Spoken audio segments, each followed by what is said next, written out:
Welcome back to the Triple J Sports Podcast and episode 6, part 2 of our conversation with head men's basketball coach at Chico State, Coach Greg Clink.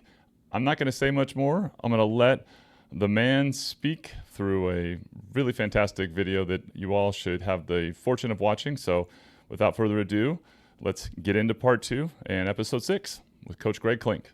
If I wasn't coaching basketball, I would be trying to lead in some other area. How we conduct ourselves, how we speak to people, how we treat each other. Those are the things that are important. In that first year, it wasn't about winning basketball games. It was what do we do as fast as possible to change the culture of this program. I want people walking away saying, God, did you see those 15 guys that walked through the airport? I mean, what gentlemen. That was Chico State's producing? Sign me up. To me, the reason is because we treat them so good. We are demanding.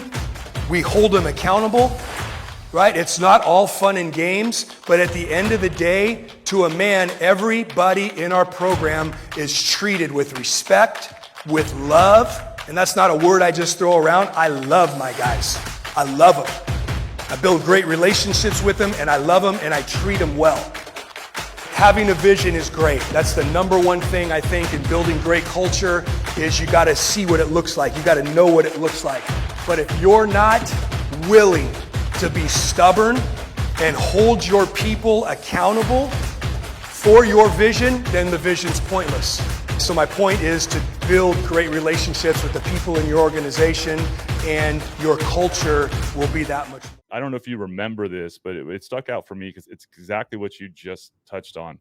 I was sitting in the office you're in right now doing the scout, watching film, and I had looked at the stats. And I saw their three-point percentages, and then I was watching the film over and over, and I kept saying, we can't guard them, right? We can't guard them in man. We cannot stay in front. And it was like a 1 through 5, and I was getting more and more animated. You were sitting at your desk, and I was like, we can't guard them, coach. And in my head, I was going, all right, can we zone them? And I started looking at their shooting. I started getting this, okay, they're not catch and shoot. They're one-on-one players. If we make them pass, they're not great at sharing the ball, and they're not good catch and shoot guys. They don't play against zones. Like, we should play zone, but all we played was man. And I don't know if you remember it, because I stepped in, we can't guard him. And eventually you were like, well, then what the hell do you want to do, Phil? Because I was just yapping in the background about it. And I turned and I was like, we got to zone him, coach. And you looked at me at the time. You're like, that's not one of my strengths, teaching it. Do you want to teach it? And I remember just that moment, like, for me, that's leadership. And that's all the things you just hit on was like, yes, I'm willing to make this change and not have it be something that you were somehow worried about, posturing or anything. It was just so right. Yeah. But, we went in that week and it was fun. I remember teaching it and being excited, during the time with Tarkanian and the Amoeba, like I got really good at the fundamentals. And I don't know if do you remember this game when we played them at Bernardino? Yeah. I think we were down like 20-2 before the media timeout in man, and we switched to zone, and then we went on a run and ended up beating them. But for me, it was a big one as a coach who obviously wanted to affect winning, but it was just so much in that whole experience that was a really marked impression on me that's the way a good leader responds. And then we had the success all around it. And I don't know if you remember that. Yeah, that's cool. I remember the games, but I don't remember specifically that conversation. But I do think that's important to play to your strengths and try and find people around you that can help you with your deficiency. I do that a lot with recruiting. One of the first things, I hired my assistant that I have now 2 years ago. And I said, hey, listen, I go, the job, there's a lot that is entailed. You're going to get to coach, you're going to get to player development and scout and all that. I go, but I need somebody that's really going to shake the bushes recruiting. Because I did that as a young assistant, but that's not what I want to do anymore, right? I don't want to do all of the tedious things that it takes to recruit the organization. My head assistant needs to be in charge of that and do a great job with that and be on top of that and tell me when I need to step in and assist and all that. So like finding people that are going to help you in areas where you need help. And I think that that's an ever evolving and changing thing. I still have great relationships with the guys, but my relationships evolve differently now as a 53-year-old coach than they did when I was 37 and got the job here, right? I was closer in age to these guys. I could relate better. Now it's different. We see the world differently. They're into things that are foreign to me, social media, just the way technology is. And not that I'm not up on my technology, but just the way they communicate and the things they're into and things they talk about are different. At least the way I look at them are different than when I was a young guy that got this job. But yeah, it's constantly evolving. I think you need to surround yourself with recruiting great guys too, right? I've had a lot of assistant coaches over the years here that have really developed and gone on to do things at other places, really accomplished a lot of great things, but they weren't all perfect and they had deficiencies. And I treat that the same way as I treat a player. We're not going to maybe get a perfect coach here, right? They could maybe leave at a high level, but they might have deficiencies and you got to try and help them develop. But it's about getting great people. Not only are our players great guys, but the coaches that I'm going to surround them with are going to be great guys as well. And everybody had different strengths and everybody had different personalities. Like you and Chris were awesome and you complemented each other really, really well. You were obviously a really high level player, and your player workouts and your player development, the way you treated the guys, the innovation that you had with that type of stuff was amazing. Chris was one of the best recruiters that I've ever been. I mean, just a bulldog recruiting and just passionate about it. Lucas Gabriel, who's the head coach at Bellevue University, Nebraska, was my head assistant for 3 years. And he had a different way of doing things and his relationships with the players and how he was with academics. Gus, we all know Gus is not only a great recruiter, but a great teacher. And Mark Darnell, who worked for me for 4 years, just the relationships he had with the guys. I mean, everybody had their strengths and weaknesses, but at the end of the day, every single guy I've mentioned was a great human being, right? And had great character, great morals, great role models for our student athletes. So to me, you can develop certain aspects of what the profession entails, but you're either a great guy or you're not, right? Zebras don't change their stripes. You're either a great guy or you're not. And so to me, it's really about surrounding myself and everybody in this program with great people. Well, one of the things I've learned over the last 10 years is I always held myself to this internal pressure to be perfect as a leader, which is impossible. Striving to be is obviously not a bad thing, but being perfect is impossible. And so getting comfortable with the idea of the fact that you're going to make mistakes and how to handle it and all that, the core idea that I believe is a part of being a great leader is your ultimate goal. If your ultimate goal is to create a positive impact on those that you're leading, if your goal is to help them succeed, and the idea is founded in that, it's not about being perfect. It's the idea that you're going to create good and you're going to improve their lives regardless of where you are in that journey. And I think it's important. Yeah, I think that's the end all for this. And I think that's something that as coaches, we lose sight of sometimes. We make it about winning and losing too much. And really at the end of the day, I mean, you have to, this level and the levels higher, you have to win, in order to keep doing what you're doing. But at the end of the day, and especially at our level, it's about the impact that you're making on people's lives. And that's why I really believe it's important that we do things the right way, because not only does that lead to winning, but it leads to guys leaving here and taking that type of attitude and up, the way they operate into their jobs, into their families, into their marriages, like doing things the right way. And it doesn't have to be perfect. You can make mistakes, but as a leader, setting the example every day. Do you want people to be on time? Well, you can never be late. You got to always be early, right? You want people to work hard? Well, you got to work hard. You got to put in the hours and you got to put in the effort. You want people to treat each other the right way? Well, you as a leader have to treat people the right way. And I could go on and on and on, but it's just a way we operate, the habits that we create, the habits we break, on how you operate on a daily basis, how you live your life, right? How you treat your family, how you treat your wife, how you treat your boss, how you treat the people that are working for you, how you treat the custodian, how you treat the equipment guy that's washing uniforms, how you treat your student managers. It's just the way you operate as a human being and setting that example every day for the people that you work with, I think is huge. Well, that point too about the character of the guys, it actually hits on another point you mentioned earlier that I was going to say, as far as when you lose and the idea of going and jumping on the guys about losing.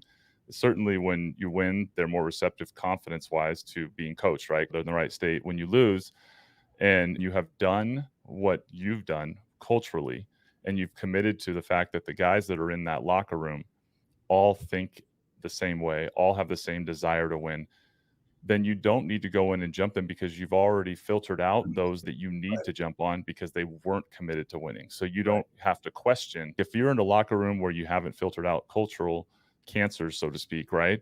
There's a greater potential urgency to go in and jump on them and react in that way. But when you've brought that group together, all you're doing is, like you said, expressing it for yourself. So I think it's a lot easier for coaches that stick to the core of what you've done than coaches that have a culture that is not established in that way.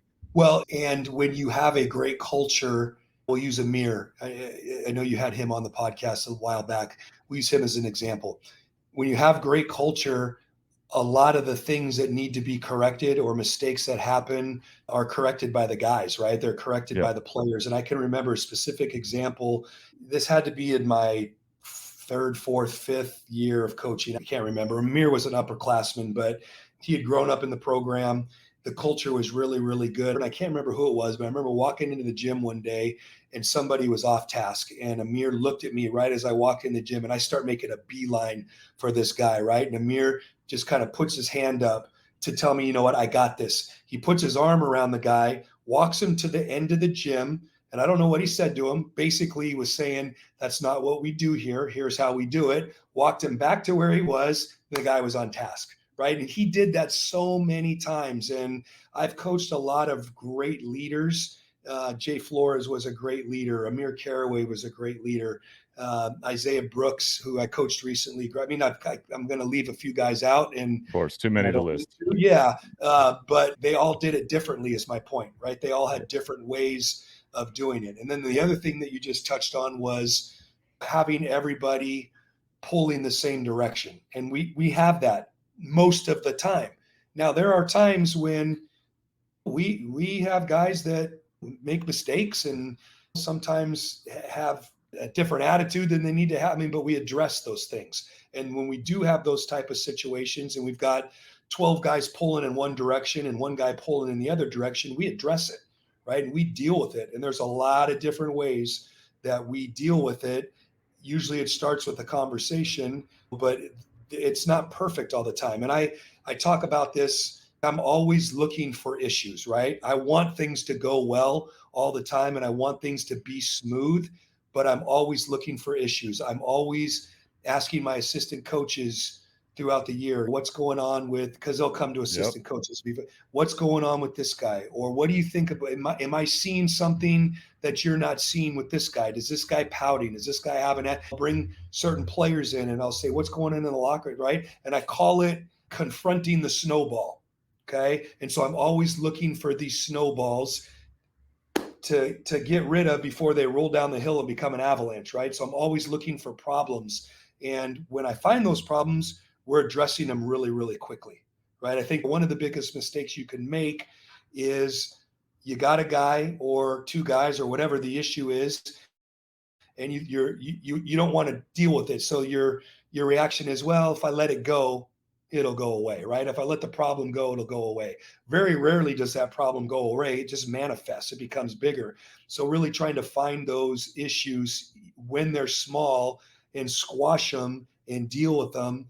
And that ultimately makes your culture better. And it ultimately makes it easier, right? Finding a problem when it's in its infancy and dealing with it is easier than dealing with it when it becomes something major.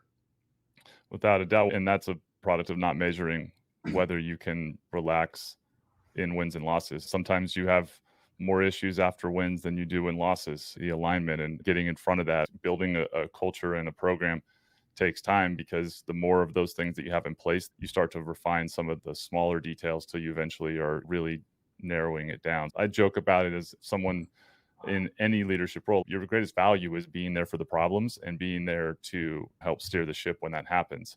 Well, and a lot of it is just constant communication, right? It's talking and it's bringing guys in, and it's easy with the ones that have the biggest roles, right? Like I coached a guy, Malik Duffy was my last All-American that I coached, and he was just such an easy guy to coach and just always did things the right way. He was a great player, worked his butt off. He was easy to coach. I had a lot of guys that year, Colby Orr, Isaiah Brooks, Kevin Warren, these guys were just fun to be around. And, then you have guys that don't play as much. Those are the ones that you need to spend more time with. Guys that are struggling with their role. It's that constant communication. And I always say, I brought up Malik for a reason. I brought up him because he always had people telling him how great he was doing. I coached two guys this last year, Kelvin Wright and Josh Hamilton. They were two starters that have had a lot of success in our program, and they were always being patted on the back, right? Well, then I got other guys that are not playing as much or maybe not playing at all. Those are the guys that you really have to spend the time with and constantly define their role and constantly show them that they have value. Doesn't mean that they're happy with their role, but you need to acknowledge it. And I think that one of the reasons that I feel that way and have a knack for that is because I was one of those guys when I was here. I got here and I barely played when I was a college junior and senior here at Chico State. So I know how it feels to sit on the bench, and I know what it's like to accept a role that is not glamorous and isn't fun, so really trying to acknowledge that 9th, 10th, 11th, 12th, 13th guy and go out of your way to show them that they have value, that they're appreciated. You do that in front of the group, you do that one-on-one. But I think in terms of culture and getting guys to buy in and all pull in one direction, you really got to value every single one of them. That goes down to the guys that are our student managers. There are often times when at the end of practice, I'll put one of those guys in the middle of the circle and just spend 5 minutes talking to them about how much we value them, right? And how much we appreciate the time and the effort that, the volunteering their time for free just to be a part of the program. But acknowledging those people that have those least glamorous roles, I think is really important. Nothing I could say to add to that. That's so well said, but it perfect transition to a particular story and question to ask you and bring up. Your focus on observing and looking for those things in every one of the guys on your team and staff couldn't be more valuable across the board. And that brings me to circling a little back to when I was playing for you at Davis and that whole journey. And I remember one of the lowest points in my career, it was against, funny enough, San Bernardino. I remember we had a scout that Coach Dubois probably hammered on this backdoor lob play that they ran to Jonathan Levy over and over. And one of those things as a player, like 100% locked in, 100% knew exactly what it was, did it in scout, did it in shoot around, and then get in the game, telling myself not to get backdoor, telling myself everything is there. And then he makes a good fake and basketball instincts take over and I go to react. And then I give up the backdoor lob for a dunk. And I was in for like maybe 45 seconds and I got taken out. And I remember just being like, I cannot believe that just happened. And knowing it's inside, like I was locked in on it. It's just one of those, like your brain, your eyes, your body. But from there, I got taken out of the starting lineup and there was a kind of a domino effect. And at that time, getting taken out of the starting lineup for me was enough of a beat down, right? And Coach Stewart was really hard on me during that stretch. So I was at a point where I was at a low and I didn't know if I actually wanted to keep playing. And I was actually on the phone with my dad, talking to my dad about whether I wanted to keep playing. And you called me and you texted me asking if I was around and we could talk. And then you called me and we ended up talking. And that was my first year there. And to this day, I would have likely quit because I was actually on that frame of mind at that point had you not called. And I don't know if it was something that you saw in the way or just the knowing that I was in a bad stretch. But that phone call was basically what changed the entire trajectory and everything that I did from there forward at Davis. Yeah. Wow. That's amazing. I remember, I know we've talked about this before and yeah, I mean, and really that to me, that touches me. And, that's kind of what I brought up earlier. Like you want to have an impact on guys, right? You want at the end of the day, win basketball games. But I think the thing that really is gratifying is when you can have that type of impact on somebody. And,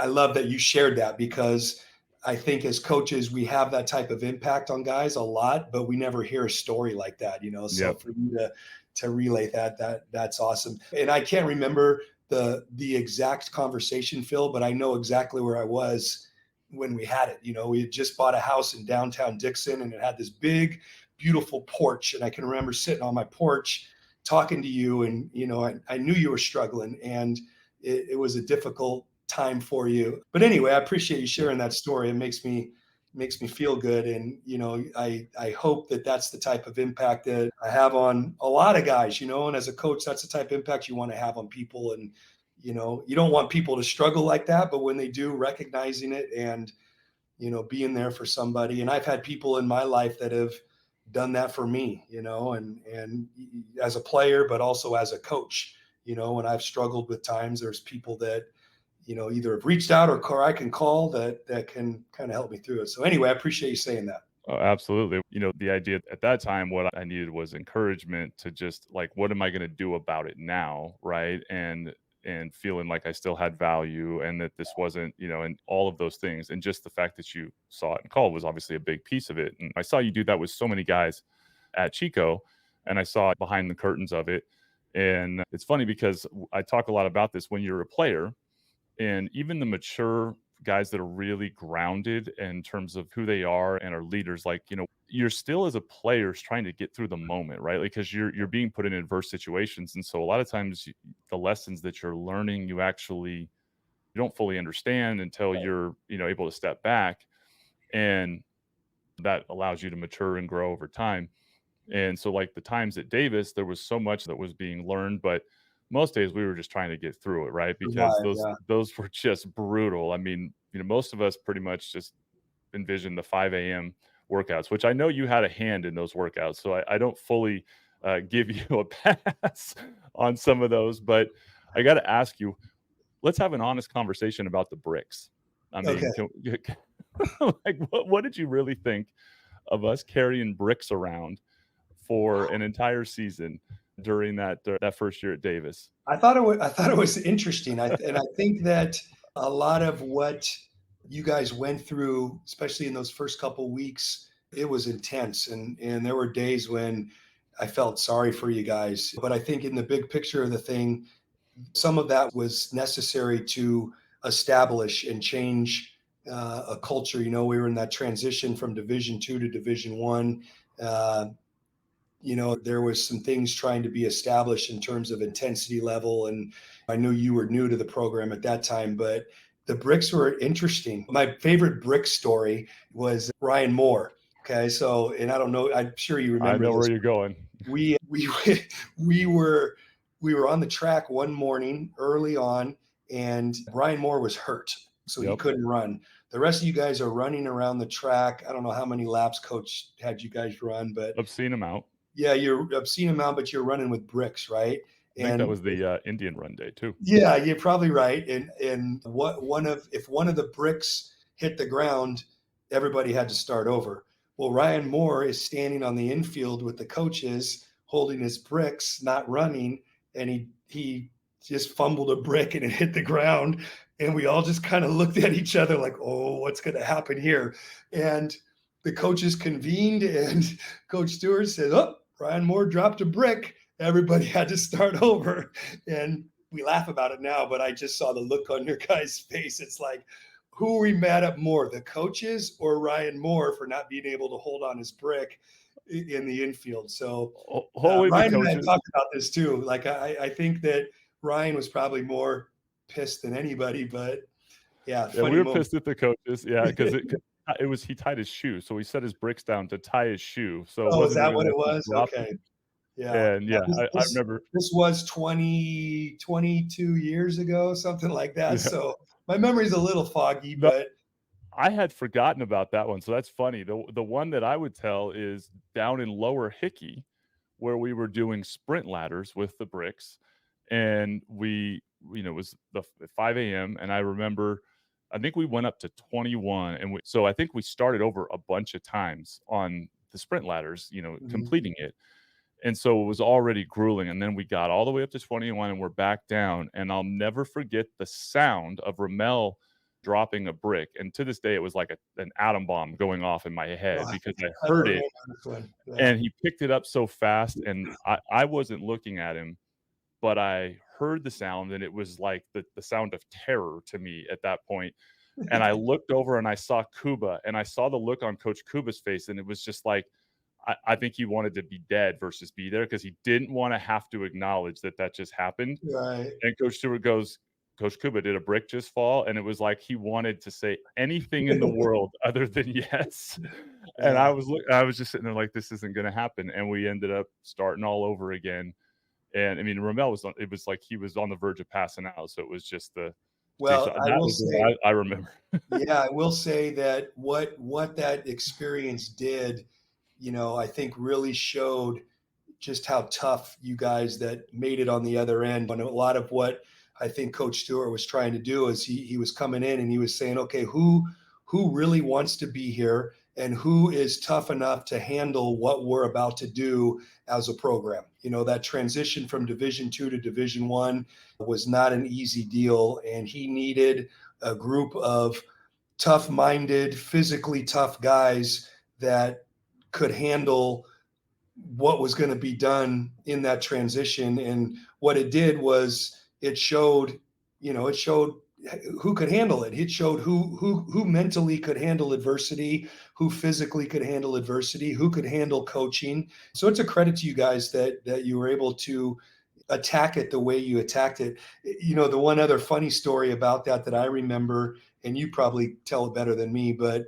we, at the end of that 2-week deal or whatever, we called it the Ironman, right? And there was a lot of, there was a weightlifting component, a swimming component, a running component, and you were new to campus.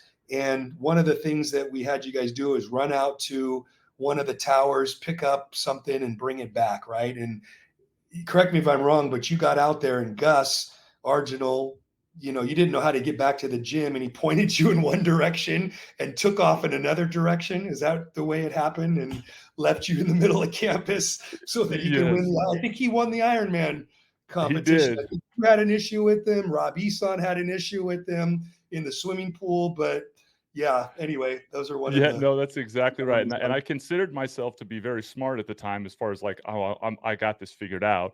I don't know my way around campus, so I don't know any of these buildings by name. So I don't know where all these tennis balls are that I'm supposed to pick Right. up.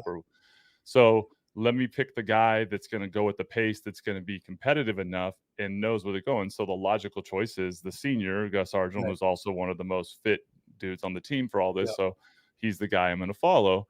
And that was, I'm on it, and but he's going to keep me at pace. And so I did that, and it was great. But then he realized I was following him. So what he Right. did is he ducked into several buildings and shook me in the buildings where I couldn't get to it. So I remember going into a building and being like, this guy's really trying to shake me. And so he ends up ditching me, and then I end up getting way further back. I mean, I laugh, and it was good for him. Like, that's competitive for sure. I thought you were going to go with riding the bike. Oh, that's funny. But you're right. Like the toughness aspect that we got and the shared adversity that we all went through, the bond that was built. I mean, it's a big how you part guys of came what you together. want. Yep, supported each other through it for sure. For sure. Yeah. And so I always appreciated what that did for me in life. I so many times in my life, the things that were difficult, I would literally say to myself, from a perspective kind of standpoint, it's not 5 a.m. and I'm not carrying my bricks to the track to go start a workout. Like I said, I always thought the message and the idea of the toughness was right.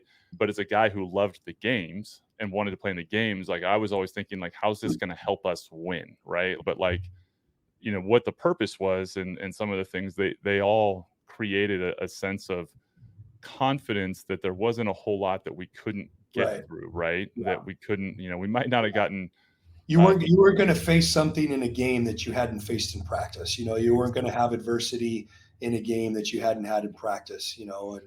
And the toughness that and I always feel like athletics will build character, but it more so than anything reveals character. And going through that type of conditioning and adversity really revealed how much character you guys had. So it's a testament to you guys. For sure. Well, you guys put us through it. And I think that's what sports also does, is it creates the opportunities to develop and learn from. And I think sometimes we have these things inside of us and we love something, we're committed to it, but unless you get put in situations where you're drawn from it, you don't really learn those things about yourself, and you don't really learn how you're going to adapt.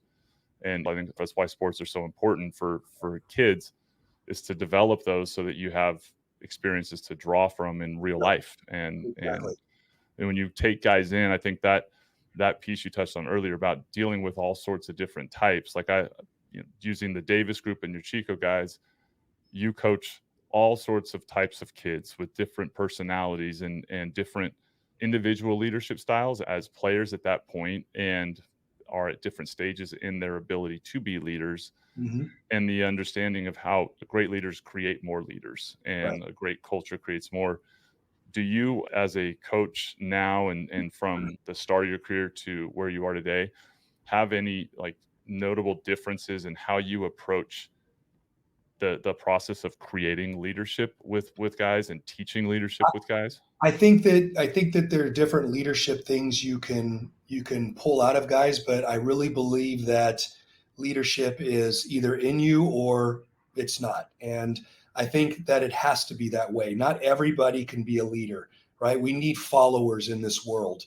If everybody was a leader, things would be chaotic, right? We wouldn't get anything done. Like, there needs to be leaders and there needs to be followers, and there's nothing wrong with being the latter. I think that everybody can lead in some way, like you can lead by example. Maybe you're not a verbal leader, but I think that you need one or two or three leaders in an organization or a group or a team.